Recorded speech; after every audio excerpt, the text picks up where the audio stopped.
Abusia aha a gossip 247. Enti a year Office of the Special Prosecutor OSP declare a year former Finance Minister Ken Ofori Atta wanted. Na ye kira sika twitwiri dia afa a year Ken Ofori Atta no ye former Finance Minister edema NPP aban no during Akufo-Addo time no.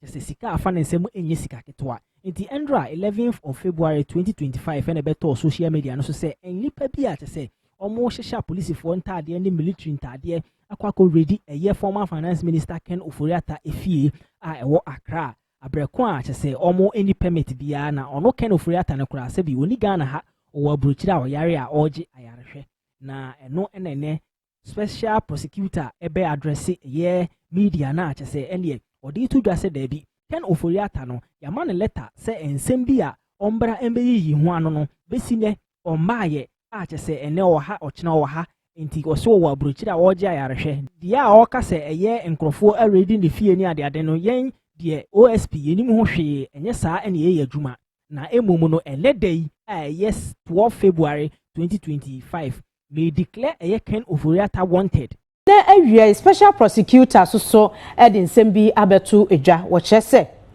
kani wo man foto samfo yewura Ken Ofori Atta se wohwemu a dwurumudie bi ne katahyehe bi akoso ya papa yi ehubo mu wose se wohwe Minerals Income Investment Fund ya MIIF ye twaniti ano afei wo mu sade wo mani hwe yi Ejapa royalties lithium asset any quarry investments no ehun nsensime peda ne tie no sika ya afa ne nsase pa no enye sika ketwa wo kire se wonu mu ye nhwehwemu ye kase ye de Special Prosecutor we dey atodwa se we declare yewura Ken Ofori Atta se oye wanted san se wadwane ya ensam afa ne ho sika asene ko ya ga na ahwere ani sebu akwa so a wo fa so di dwuma ewo sa Ejapa Royalties Limited payment ho afa small scale mining incubation program quarry value addition program Ashanti Gold Corporation and Electrochem Ghana Limited wo mu deals ahodo edoso wato ne bo asesisi ni nyina so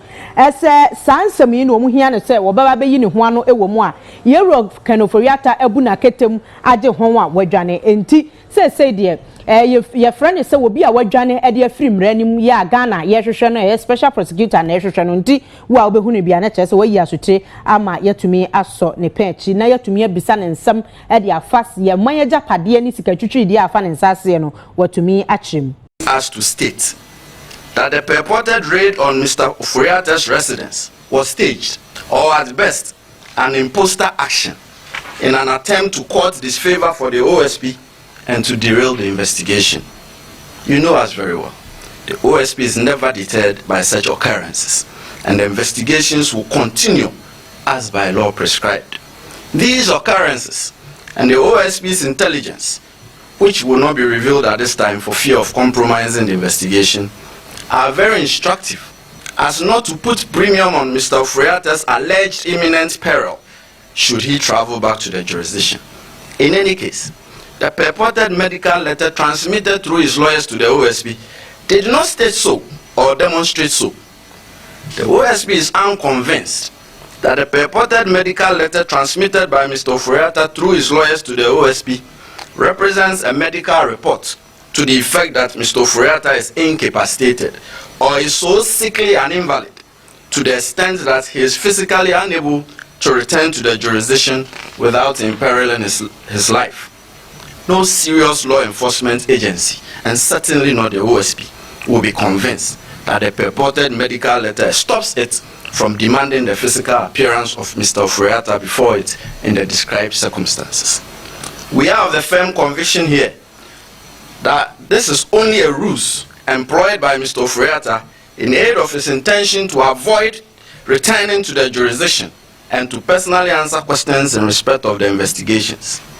We are convinced that the real intention of Mr. Ofori Atta is what was communicated to the OSP in the very first letter transmitted by his lawyers on 31 January 2025. That is, he has left the jurisdiction indefinitely. That was what was communicated to us in the first instance, and that is his intention. He has no intention of willingly returning to the jurisdiction. That much is clear to us. Consequently, ladies and gentlemen of the media, The OSP declares Kenneth Nanaya Ofori Atta a wanted person. He is a fugitive from justice.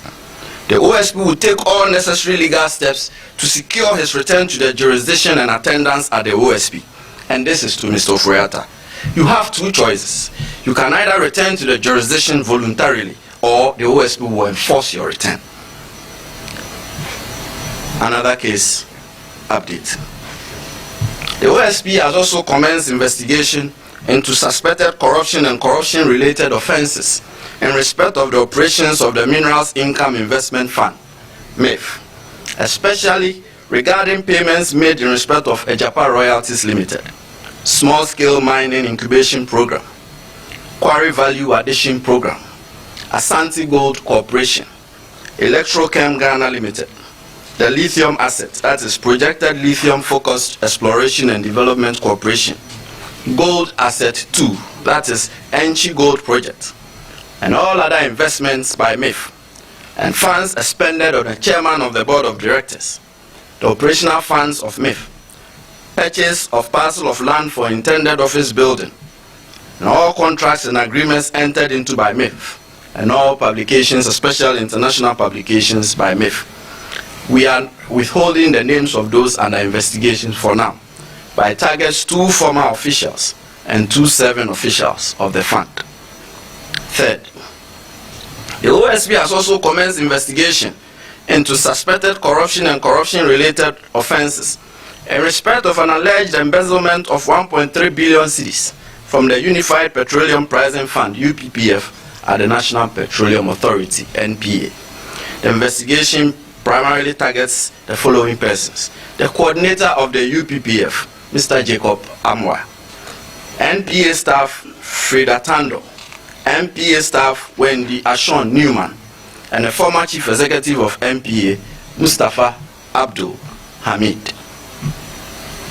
Lastly, it will be recalled that in the last quarter of 2023, the OSP and the Controller and Accountant General's Department jointly commenced corruption risk assessment and investigation into suspected corruption and corruption-related offenses in respect of government payroll administration.